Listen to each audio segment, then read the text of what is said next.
नमस्कार, एभिन्यूज खबरको दैनिक अनि पृथक प्रस्तुति एभिन्यूज एट देशमा आजमा स्वागत छ। साना खबर या ठुला खबर जसले समाजलाई सकारात्मक दिशातर्फ डोर्याउँछन् या त्यस्ता खबर जसले सम्बन्धित पक्षलाई सचेत रहन खबरदारी गर्छन्। खबर हरपल अनि निरन्तर देशैभर रहेका खबरदाताहरूको सामूहिक प्रस्तुति एभिन्यूज एट देशमा आजलाई आउनुहोस् सुरु गरौँ। सर्लाहीमा महिला पत्रकारको सहभागिता न्यून हुँदै गइरहेको छ। नेपाल पत्रकार महासंघ सर्लाही शाखामा 74 जनाले सदस्यता लिएको छ, जसमध्ये 12 जना महिला पत्रकारले मात्र महासंघको सदस्यता लिएको छ भने 64 जना पुरुष पत्रकारको सदस्यता रहेको छ। नेपाल पत्रकार महासंघको तथ्याङ्कले प्रश्न गर्छ पुरुषको तुलनामा सर्लाहीमा महिला पत्रकारको संख्या न्यून रहेको छ। अझ पनि 12 जना सदस्य मध्ये सक्रिय पत्रकारको संख्या पनि कम रहेको छ। लैङ्गिक विभेदमा आधारित हिंसा विरुद्धको 16 दिने अभियान कार्यक्रम अन्तर्गत लैङ्गिक हिंसाको अवस्था र सञ्चारकर्मी सहित सरकारवालाहरूको भूमिका विषयको छलफल कार्यक्रममा सर्लाहीमा महिला पत्रकारको अवस्था न्यून भएको नेपाल पत्रकार महासंघ सर्लाही शाखाले जनाएको छ। फ्री मिडिया नेटवर्कको आयोजना तथा नेपाल पत्रकार महासंघ सर्लाही शाखाको संयोजनामा गरिएको कार्यक्रममा महिला पत्रकारहरू पेसामा टिक्न नसक्नुको कारण बिहे पश्चात भएको परिवर्तन तथा रेडियोहरूमा उद्घोषण पश्चात पत्रकारिता पेसामा इच्छा नदेखाएको हुँदा महिला पत्रकारको कमी भएको नेपाल पत्रकार महासंघ सर्लाही शाखाका कोषाध्यक्ष अच्युतम सापकोटाले जनाएको छ। कार्यक्रममा लैङ्गिक हिंसा तथा लैङ्गिक हिंसाका पत्रकार, सर्लाहीमा लैङ्गिक हिंसाको अवस्था लगायतका विषयमा छलफल गरिएको थियो। ऐतिहासिक सिन्धुलीगढी संग्रहालय इतिहासका शोधकर्ता, अध्येता, अनुसन्धानकर्ता, विद्यार्थी तथा पर्यटकहरूका लागि महत्त्वपूर्ण आकर्षक केन्द्र बन्दै गए। तत्कालीन इस्ट इन्डिया कम्पनीका कप्तान किनलकको अङ्ग्रेज फौजलाई गोर्खाली फौजले परास्त गरेको ऐतिहासिक सिन्धुलीगढी किल्लाको युद्ध संग्रहालयबारे चासो राख्ने परेका हुन्। युद्धकला संग्रहालयमा युद्धकालीन अवस्थाका पात्र, सिन्धुलीगढी युद्धका घटनाक्रम, सैनिकका आँखामा युद्धको परिदृश्य, सिन्धुलीगढी युद्धका वृत्तचित्र, चरणबद्ध युद्धका चित्र राखिएका छन्। त्यस्तै तत्कालीन युद्ध प्रयोग भएका घरेलु हतियार, युद्धकालीन हात हतियार, अंग्रेजहरूले प्रयोग गरेका तोप, नेपाली योद्धा, बेलायती योद्धा, नेपाली योद्धाका कला चित्र पनि संग्रहालयमा छन्। साथै मिथिला कला, बेलायतीहरूको नाममा बनाइएका स्तम्भ, युद्धकालीन शिलालेख, ऐतिहासिक दस्तावेज तथा इतिहासका पुस्तकालय राखिएको छ। असोज 1824 सिन्धुलीगढीको युद्धमा काठमाडौँ कब्जा गर्न इस्ट इन्डिया कम्पनीको कप्तान किनलोकको नेतृत्वमा आएको आधुनिक हतियार सहितको अंग्रेज सेनालाई वंशु गुरुङको नेतृत्वमा गोर्खाली सेनाले हराएको थियो। सुर्खेत बहुउद्देश्य सहकारी संस्था वीरेन्द्रनगरमा सुर्खेतको 21औं वार्षिक साधारण सभा सम्पन्न भएको छ। कर्णाली प्रदेशका मुख्य न्यायाधिवक्ता ध्रुव कुमार श्रेष्ठको प्रमुख आतिथ्यता र संस्थाका अध्यक्ष पूर्णबहादुर नेपालीको अध्यक्षतामा साधारण सभा सम्पन्न भएको हो। सहकारीको कुल कारोबार 37 करोड भन्दा बढी रहेको छ। 37 करोड 57,23,451 रुपियाँको कारोबार गरेको हो। चालु आर्थिक वर्षमा 46 करोड 44,50,092 रुपियाँको कारोबार गर्ने लक्ष्य लिएको छ। संस्थाका अध्यक्ष पूर्णबहादुर नेपालीले सहकारीको मूल्य र मान्यता अनुरूप सही दिशामा सञ्चालन गर्न सहकारीको सेवालाई आधुनिकीकरण र विस्तार गरिनुका साथै शेयर सदस्यहरूलाई उचित मुनाफा प्रदान गरिने बताए। उनले चालु आर्थिक वर्षमा 300 शेयर सदस्य थप गरी शेयर पुँजी 7 करोड पुर्याइने लक्ष्य लिएको जानकारी दिए। सहकारीले अधिकतम 50 लाखसम्म कर्जा लगानी गर्ने, शैक्षिक कर्जा 10 लाखसम्म गराउने योजना रहेको बताए। सुर्खेत उद्योग वाणिज्य संघका अध्यक्ष लक्ष्मण कणेल उत्कृष्ट युवा सम्मानबाट सम्मानित भएका छन्। वीरेन्द्रनगरमा जेसिजले हरेक वर्ष प्रदान गर्दै आएको उत्कृष्ट युवा सम्मानबाट सम्मानित भएका हुन्। जेसिजले जेसिज सप्ताहको अवसरमा शनिबार एक कार्यक्रमका बीच कणेललाई सुर्खेतमा रहेर समग्र व्यवसायको हक हित र त्यहाँको विकासका लागि योगदान पुर्याएको भन्दै उत्कृष्ट युवा सम्मानको रूपमा सम्मान गरिएको हो। कार्यक्रममा हाजिरी जवाफ प्रतियोगिता र स्लो बाइक ड्राइभिङ प्रतियोगितामा प्रथम, द्वितीय र तृतीय भएकालाई पुरस्कार वितरण गरिएको थियो। साथै गजल वाचन रक्तदातालाई प्रमाणपत्र वितरण गरिएको अध्यक्ष शैलेन्द्र पाठकले जानकारी दिए। कार्यक्रममा कर्णाली प्रदेश सरकारका आन्तरिक मामिला तथा कानुनी मन्त्री हिमबहादुर शाही, नेपाल जेसिजका उपाध्यक्ष रामप्रसाद पाण्डे, वीरेन्द्रनगर जेसिजका संस्थापक महासचिव शम्भु पन्त, कोहलपुर जेसिजका अध्यक्ष ईश्वर शर्मा, सुर्खेत महिला जेसिजका अध्यक्ष मनिषा कोइराला लगायतको सहभागिता रहेको थियो। प्राज्ञिक विद्यार्थी परिषद नेपाल व्यासनगर एकाइको 28औं स्थापना दिवस विविध कार्यक्रमका साथ मनाइएको छ। कार्यक्रममा वेद अनुयायी प्रतिष्ठानका संरक्षक शान्ति स्वरूपानन्द दामोदर बाबाले शुभकामना मन्तव्यका क्रममा बोल्दै परिषदले प्राज्ञिक बौद्धिक व्यक्तित्वहरूको समूहले समाजमा भए गरेका विकृति, विसङ्गति र कुरीतिहरूलाई हटाउन विभिन्न समयमा विभिन्न खाले सचेतना, प्रेरणादायी तथा अनुकरणीय कार्यक्रम गर्नु सबैका लागि र सधैँका लागि उदाहरणीय सेवामूलक शुभ कार्य भएको बताए। यसैगरी व्यासका अध्येता काशीनाथ न्यौपानेले प्राज्ञिक विद्यार्थी परिषद परिषदले जिल्लाका विभिन्न स्थानहरूमा भएको आगजनीबाट पीडित, भूकम्प तथा बाढी पहिरोका पीडितहरूलाई उद्धार गर्दै आएकोमा खुशी व्यक्त गरे। परिषदले विभिन्न समयमा रक्तदान, निशुल्क कम्प्युटर तालिम, रेडियो तालिम, मिडिया कार्यशाला गोष्ठी, छात्र ज्ञान व्यक्तित्व कला सम्मेलन, संस्कृति सम्मेलन, जनजाति सम्मेलन जस्ता कार्यक्रमहरू गर्दै आएको वरिष्ठ उपाध्यक्ष खतिवडाले बताए। विपन्न वर्गका विद्यार्थीहरूलाई स्टेसनरीका सामानहरूमा झोला, कपी, कलम, पोसाकहरू वितरण गर्दै आएको जानकारी दिए। सभ्य समाजको पहिचान लैङ्गिक हिंसा विरुद्धको अभियान भन्ने नाराका साथ लैङ्गिक हिंसा विरुद्धको 16 दिने अभियान कार्यक्रम समापन गरिएको छ। शनिबार बडीमालिका नगरपालिकाले अभियानको एक कार्यक्रमका बीच खुला मञ्चमा समापन गरिएको हो। कार्यक्रममा बडीमालिका नगरपालिका प्रमुख अमर बहादुर खड्का, निवर्तमान प्रतिनिधि सभा सदस्य लाल बहादुर थापा लगायतले अहिले महिला मात्र होइन पुरुष पनि हिंसामा पर्ने गरेका छन्। 16 दिने अभियानको उद्देश्य पूरा गर्नका लागि सबै आफ्नो ठाउँबाट एकजुट भएर लाग्नुपर्ने नगर प्रमुखले बताए। कार्यक्रममा विशिष्ट अतिथिहरूमा जिल्ला समन्वय समिति बाजुराका प्रमुख तुलसीराम रोकाया, नेपाली काङ्ग्रेस बाजुराका सभापति रामसी रावल, नेकपा एमालेका नेता अर्जुन रोकाया लगायत रहेका थिए। कार्यक्रममा जिल्ला स्थित सरकारी तथा गैर सरकारी निकायबाट प्रमुख एवं प्रतिनिधिहरू, पत्रकार लगायत स्थानीयहरूको उपस्थिति रहेको थियो।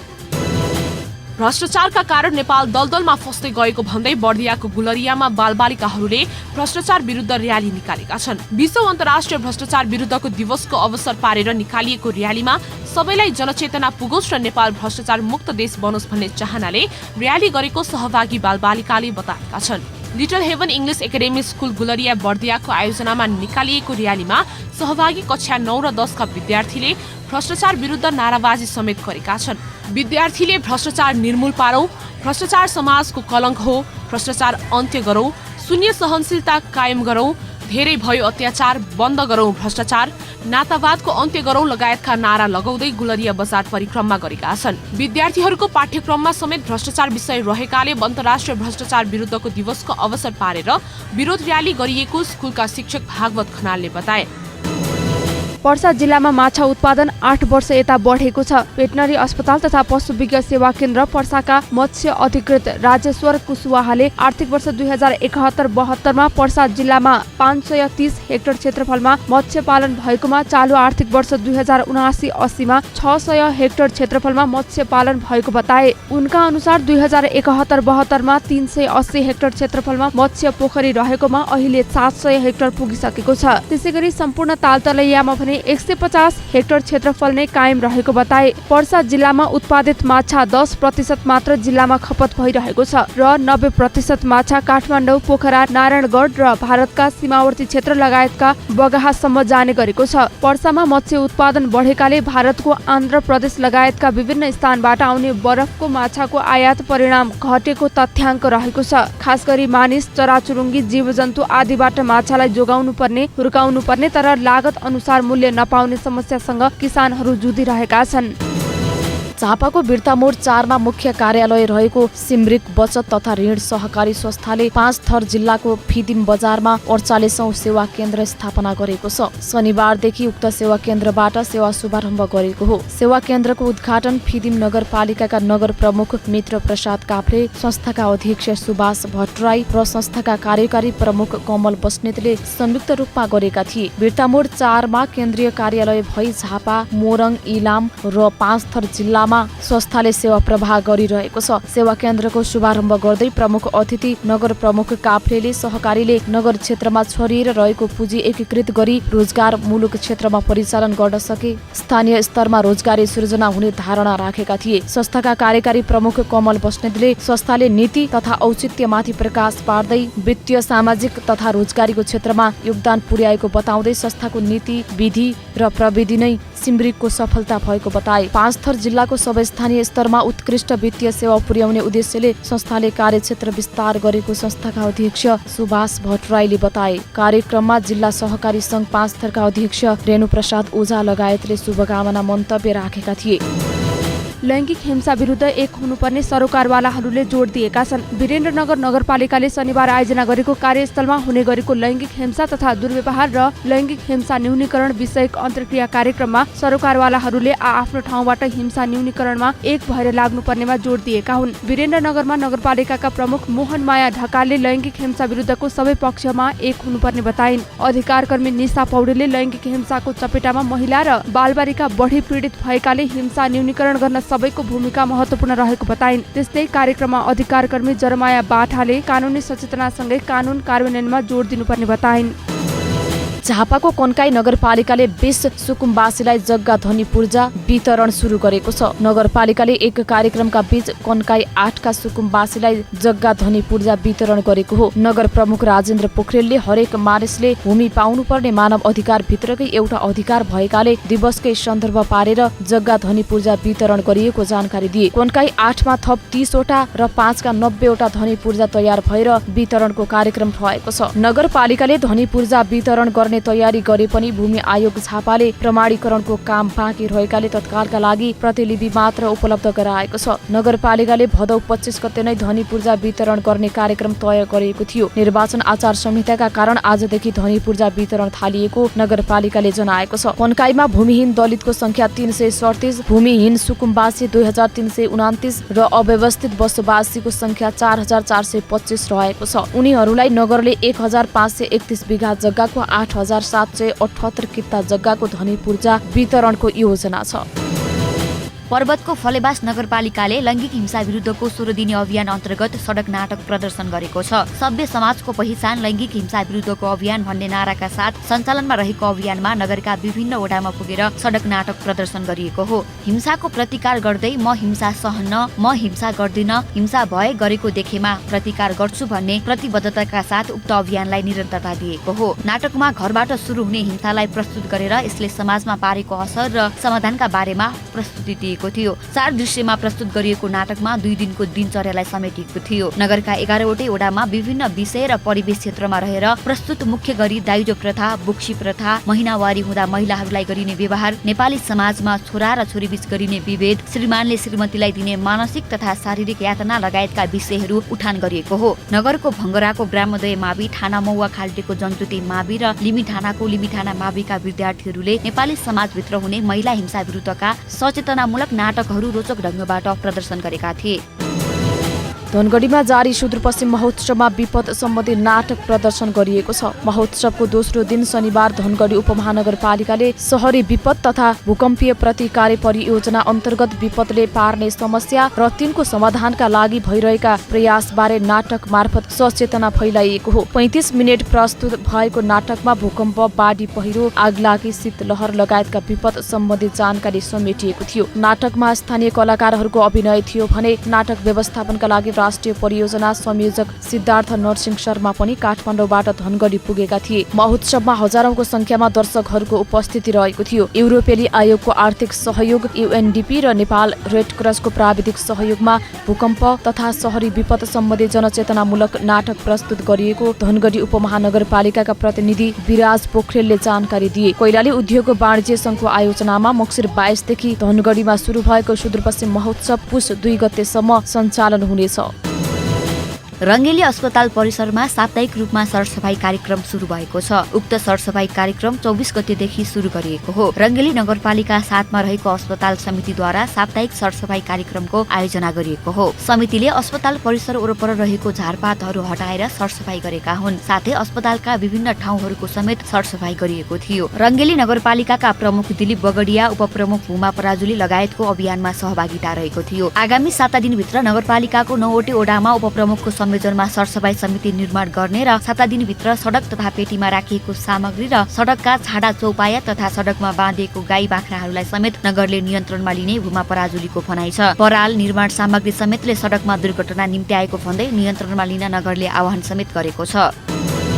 पश्चिम नवलपरासीको सरावल गाउँपालिका 6 भुजहवा स्थित रहेका कुबेर बचत तथा ऋण सहकारी संस्था लिमिटेडको 8औं वार्षिक साधारण सभा शनिबार एक कार्यक्रमका बीच सम्पन्न भएको छ। संस्थाका अध्यक्ष योगेन्द्र प्रसाद पानियाको अध्यक्षता र सराउल गाउँपालिकाका अध्यक्ष सुखाणी प्रसाद चौधरीको प्रमुख आतिथ्यता, वडा नम्बर 7 का वडा अध्यक्ष हियात अली धुनियाको विशिष्ट आतिथ्यतामा सम्पन्न सो कार्यक्रममा स्थानीय संघ संस्थाका प्रतिनिधि, शेर धनी संस्थाका पदाधिकारी तथा पत्रकारहरूको सहभागिता रहेको थियो। उक्त कार्यक्रममा प्रमुख अतिथि चौधरीले पानसमा बत्ती बालेर कार्यक्रमको उद्घाटन गरेका थिए। उक्त कार्यक्रममा संस्थाका अध्यक्ष बानियाले आर्थिक वर्ष 2079-80 को वार्षिक तथा कार्ययोजनाको प्रतिवेदन प्रस्तुत गरेका थिए भने संस्थाका कोषाध्यक्ष सन्तोष कुमार बरैले आर्थिक वर्ष 2078-79 र 2080-79 को 12 करोड 48,13,465 रुपैयाँको कार्ययोजनाको वार्षिक प्रतिवेदन प्रस्तुत गरेका हुन्। 2071 भाद्र 23 गतेदेखि सञ्चालित उक्त संस्थामा हाल 3,989 जना शेयर सदस्य रहेका छन् भने कुल शेयर पुँजी 84,48,100 रुपैयाँ रहेको छ।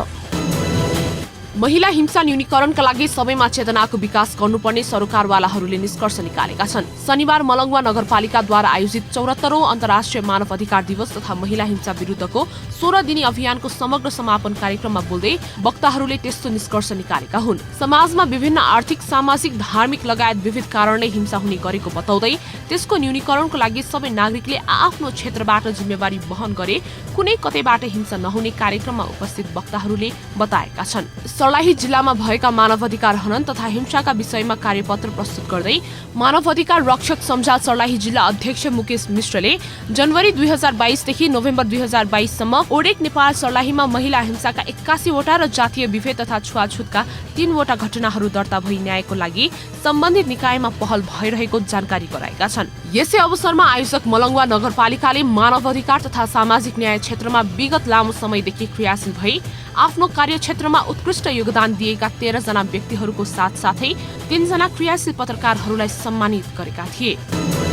रूपन्देहीको तिलोत्तमा नगरपालिकाका प्रमुख रामकृष्ण खाँडले सहकारीहरूलाई सिप र आय आर्जनसँग जोडेर उद्यमशीलता विकासमा प्रभावकारी भूमिका खेल्नुपर्ने बताएका छन्। तिलोत्तमा बहुउद्देश्य सहकारी संस्था लिमिटेडको 26औं साधारण सभा तथा 10औं अधिवेशनको उद्घाटन गर्दै नगर प्रमुख खाँडले सो कुरा बताएका हुन्। प्रमुख खाँडले सहकारीहरूले सञ्चित निक्षेपलाई आयमूलक तथा उत्पादनमूलक क्षेत्रमा लगानी गरी युवा तथा महिलाहरूलाई उद्यमशीलतासँग जोड्न सके समाजमा व्याप्त बेरोजगारी, कुलत तथा हिंसात्मक घटनाहरूलाई समेत न्यूनीकरण गर्न सकिने बताए। सहकारीका अध्यक्ष माधवलाल देवकोटाको अध्यक्षता र सचिव पार्वती थापाको सञ्चालनमा सम्पन्न कार्यक्रममा सल्लाहकार तथा ज्येष्ठ सदस्य प्रेम बहादुर भण्डारी, वडा अध्यक्ष डिल बहादुर भट्टराई, सहकारीका संस्थापक अध्यक्ष एम बहादुर खत्री लगायतले बोल्दै तिलोत्तमा सहकारीले आफ्नो शेयर सदस्यहरू मार्फत आर्थिक तथा सामाजिक सशक्तिकरणमा महत्त्वपूर्ण भूमिका खेलेको बताए। साधारण सभाले अध्यक्ष माधवलाल देवकोटाले प्रस्तुत गरेको वार्षिक प्रतिवेदन पास गरेको छ।